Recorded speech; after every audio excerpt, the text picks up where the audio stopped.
আমাদের মাইন্ডসেট বদলাতে হবে। দেশের সেবা করার জন্য আমাদেরকে তৈরি থাকতে হবে। দেশের সেবা, রাষ্ট্র স্থিতিশীল, সরকার পরিবর্তনশীল। এখন রাষ্ট্রের সম্পত্তি আমি শুরু করে নিয়ে যাই, রাষ্ট্রের সম্পত্তিতে যদি আমি আগুন ধরাই, এই সংস্কার শেষ হলে আমরা আগামী দিনে যারা আসবেন তাদের হাতে ক্ষমতা হস্তান্তর করে আমরা বিদায় নেব। মসজিদের ফান্ডে পর্যাপ্ত টাকা থাকলেও ইমাম মুয়াজ্জিন খতিবদেরকে মোতাল্লিরা যথার্থ বেতন তারা দিতে চান। প্রস্তাব রেখেছি, মসজিদের যদি আর্থিক সঙ্গতি থাকে তাহলে ইমাম মুয়াজ্জিন খতিবদের জন্য আবাসনেরও ব্যবস্থা করতে হবে।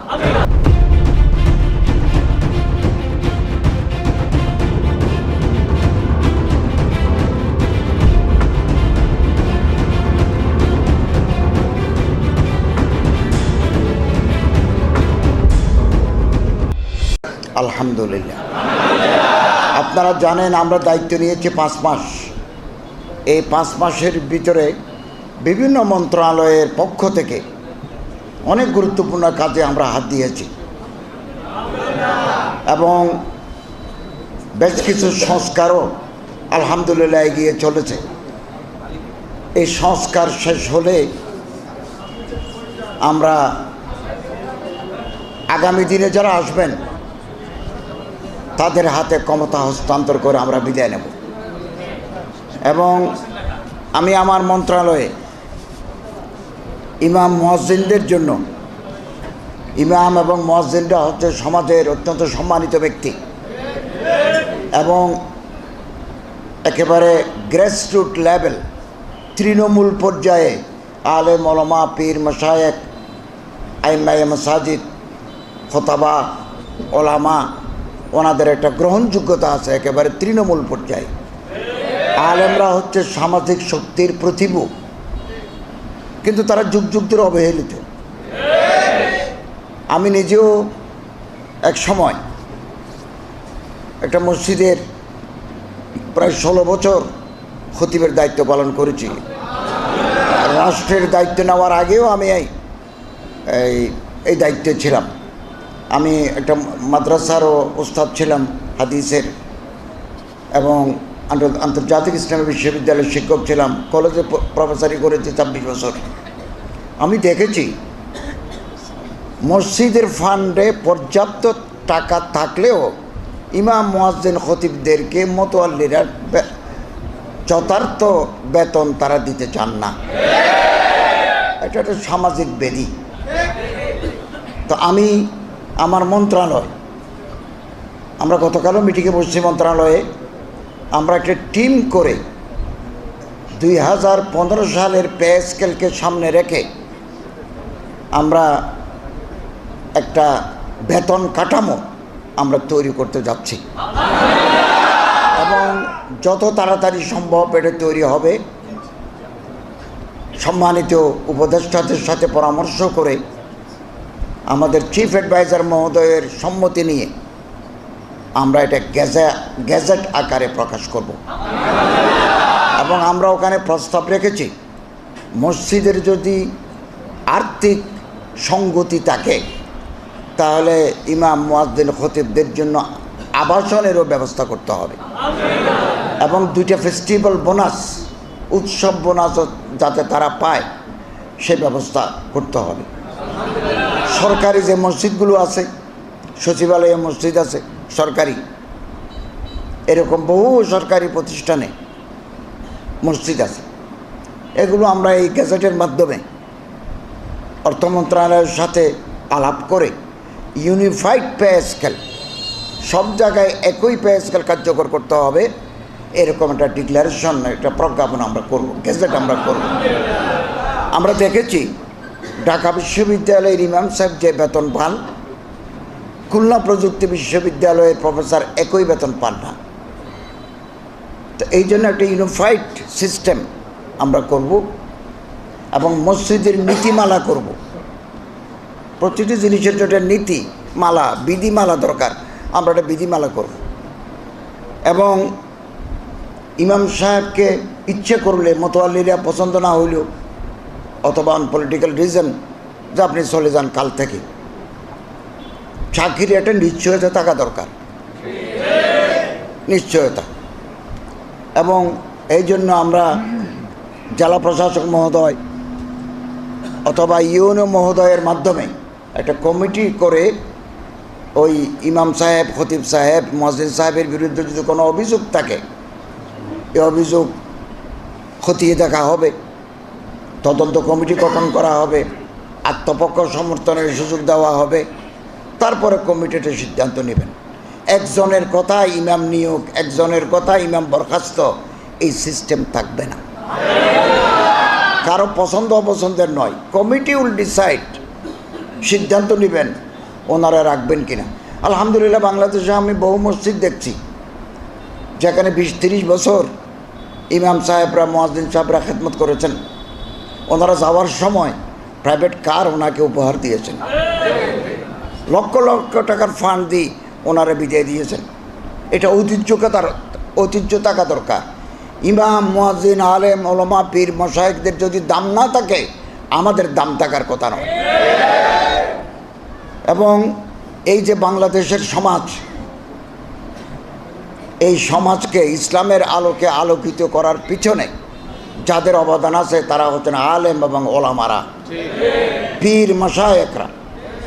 এই যে ফুরফুরার পীর সাহেব হজরত আবু বকর সিদ্দিক নফরাল্লাহু মারকাদাহু, জৌনপুরীর হজরত মাওলানা কেরামত আলী রহমতুল্লাহি আলাই, এরকম চরমোনাই, এরকম আরও অনেক, সরসিনা, তারপরে নাসরাবাদের কায়েদ সাহেব, আরও অনেক আছেন, মোল্লা আবদুল্লাহিল কাফি, কোরাইশি।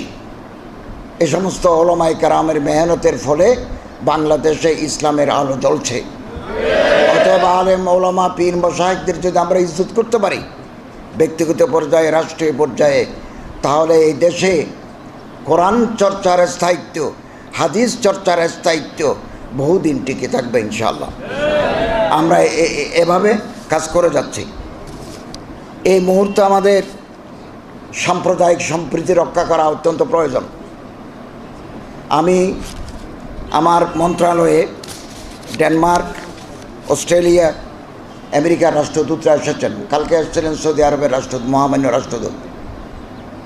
অনেকের উদ্বেগ, তারা বলছেন we have been concerned about the atrocities, about the persecution of the minorities.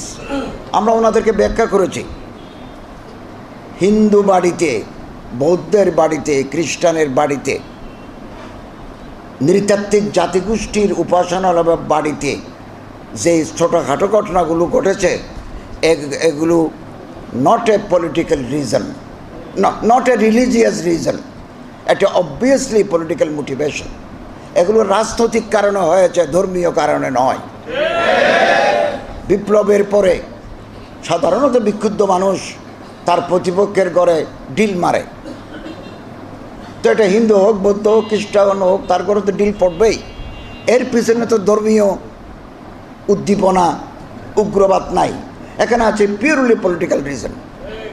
এবং 5 থেকে 10-এর ভিতরে বাংলাদেশের বিভিন্ন জায়গায় সংখ্যালঘু যারা হিন্দু, বৌদ্ধ, খ্রিস্টানের ঘরে এই হামলা করেছে বা উপাসনালয়ে অপবিত্র করেছে, আমরা এদের মধ্যে এই 92টা মামলা হয়েছে।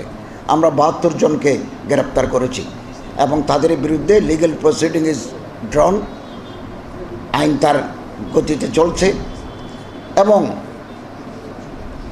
আমাদের চৌকস গোয়েন্দা বাহিনী, আইনশৃঙ্খলা রক্ষাকারী ফোর্স, ল এনফোর্সমেন্ট এজেন্সিস কাজ করে যাচ্ছেন। তারা যদি দোষী সাব্যস্ত হন তাহলে আইনের আওতায় এনে তাদের দৃষ্টান্তমূলক শাস্তি দিতে হবে। ভয়েস অফ আমেরিকা একটা রিপোর্ট করেছে, বাংলাদেশে সংখ্যালঘু সম্প্রদায় আগের যে কোনো সরকারের চাইতে এখন নিরাপদ অবস্থানে আছে। এটা আমাদের জন্য একটা ভয়েস অফ আমেরিকার রিপোর্ট।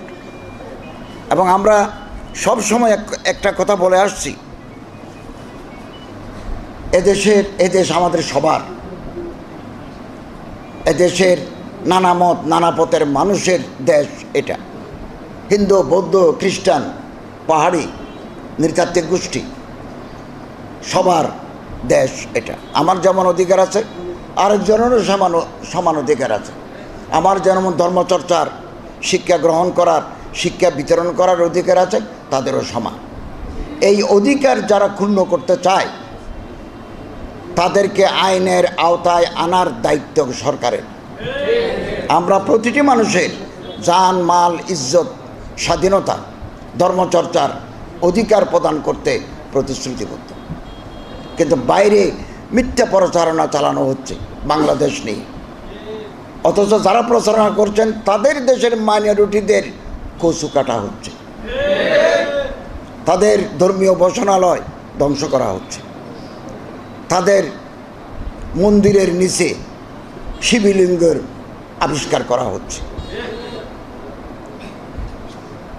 অথচ আমাদের দেশে এরকম, আমাদের দেশে হিন্দু, বৌদ্ধ, খ্রিস্টান, পাহাড়ি সবাইকে নিয়ে আমরা একসাথে বাজারে যাই, একসাথে স্কুলে পড়ি, একসাথে শিক্ষকতা করি, একসাথে চাকরি করি, একে অপরের সামাজিক অনুষ্ঠানে অংশগ্রহণ করি। এই যে সৌহার্দ্য, আবহমান কালের যে সৌহার্দ্য, এটা আগামী দিনে আমাদের বহাল রাখতে হবে।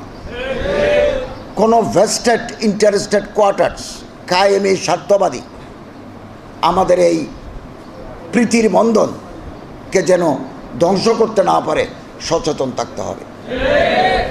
এবং ইনশাআল্লাহ আজিজ, আমরা আশা করি যে কোনো চ্যালেঞ্জ মোকাবেলায় আমরা সফল হব আপনাদের সহযোগিতা নিয়ে। এই জন্য আমাদের ঐক্য প্রয়োজন।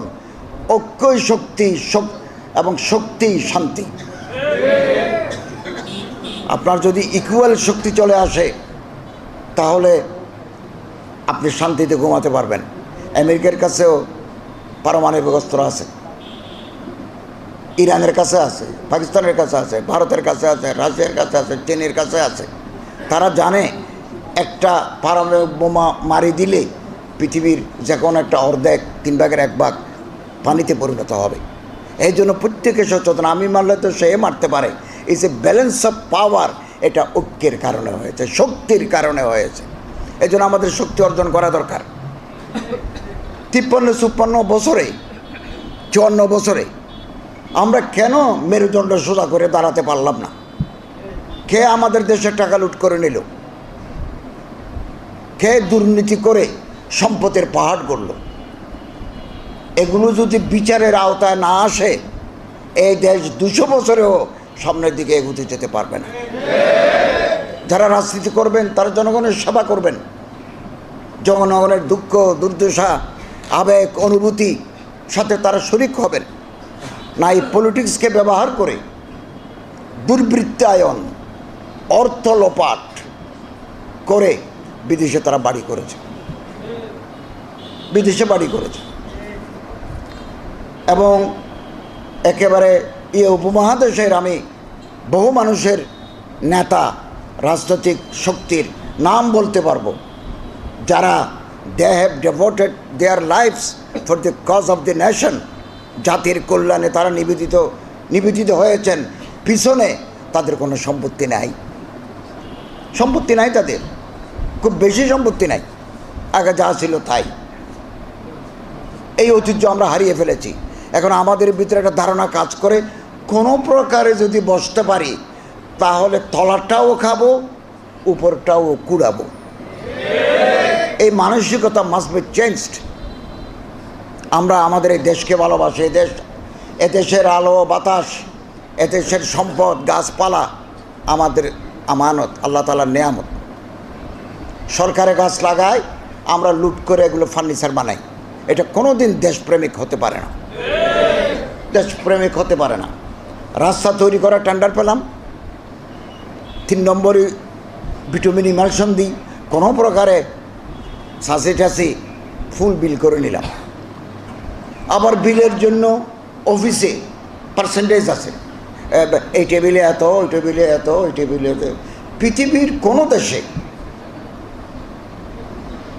অ্যাঙ্গোলা, সিয়েরা লিওন মতো কিছু দেশ ছাড়া স্বদেশের সম্পদ লুট করার মানসিকতা মানুষের মাঝে নাই। আমাদের মাইন্ডসেট বদলাতে হবে। দেশের সেবা করার জন্য আমাদেরকে তৈরি থাকতে হবে। দেশের সেবা, রাষ্ট্র স্থিতিশীল, সরকার পরিবর্তনশীল। এখন রাষ্ট্রের সম্পদ যদি আমি চুরি করে নিয়ে যাই, রাষ্ট্রের সম্পত্তিতে যদি আমি আগুন ধরাই দিই, আমরা তো কালকে চলে যাব। গতকাল যারা ছিলেন তারা নাই, আগামীকাল যারা আসবেন তারা চালাবেন, এরপরে তারা নাই আরেক দল আসবেন। তাহলে আর রাষ্ট্রের সম্পত্তির আমরা পাহারাদার, যারা এগুলোতে অগ্নিসংযোগ করে আমাদের গুরুত্বপূর্ণ নথি পুড়িয়ে দেয়। তদন্ত কমিটি গঠিত হয়েছে 7 সদস্য বিশিষ্ট। আজকে একটা প্রাইমারি রিপোর্ট সাবমিট হবে, এরপরে পূর্ণাঙ্গ রিপোর্ট হবে। আমরা দেখব এর মধ্যে কোনো মানুষের সংশ্লেষ আছে কিনা, সম্পৃক্ততা আছে কিনা। যদি থাকে, আইনের আওতায় এনে তাদের দৃষ্টান্তমূলক শাস্তি প্রদান করা হবে।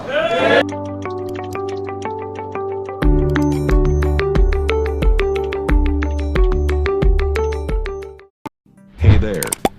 Subscribe to my channel. And also press this bell icon.